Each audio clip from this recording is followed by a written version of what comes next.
وكثير من الرسائل وصلتني، شنو رايك انتخابات؟ اذا عمي كل من يقول لك انتخابات تصير قل له روح نام احسن لك، خلنا نريحكم من الاخير.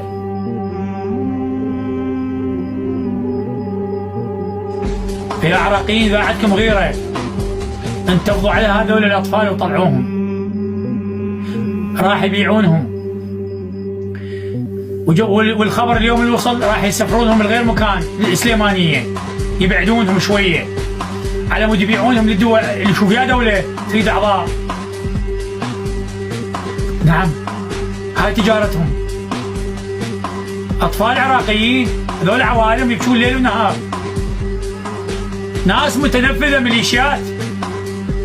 وين راعي الاصلاح؟ وين؟ ما يسمع، ما يشوف، ما يدز مراجع، ما يدزون السجون يشوفون ذولا شنو دعواتهم، شنو 8 سنوات بالسجن. وينهم؟ وين المصلحين المنتفعين اللي دمرت العراق؟ يا مراجع، يا دين، يا شيوخ عشائر، يا مسؤولين، يا تبعيه. والله لو بيكم طاهر واحد شريف كان باكر من الصبح باكر اتفق وراح للسجن. اشوف هذا يا قاضي اللي حكمه، المفروض هذا القضاة تتعلق. القاضي اللي حكم عمره 8 سنوات هذا كان المفروض يتعلق بساحة التحرير ويصير عبرة لمن يعتبر.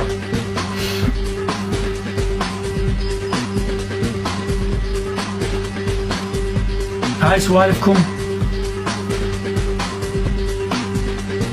وصلت بيكم الدناءة للأطفال، وهاي النساء صوروا لي اياها، ما اقدر والله ما اقدر انشرها، ولا اقدر اشوف لكم اياهم.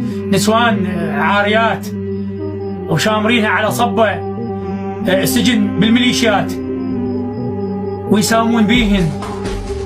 وين الغيرة؟ انت شوف انتم تقولون حامين الاعراض، والله انتم بايعين اعراضكم قبل لا تحمون الاعراض العالم. انا متاكد انتم بايعين شرفكم اللي قدام، اعطيتوه للايراني وللتركي وللباكستاني وللهندي. انتم بعتوا اعراضكم قبل لا تحمون اعراض العالم.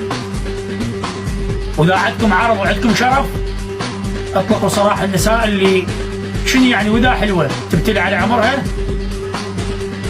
بس ان شاء الله يحطها بمرتك لو باختك لو بنتك ان شاء الله، ويشوفك شنو تسوي بهاي النساء.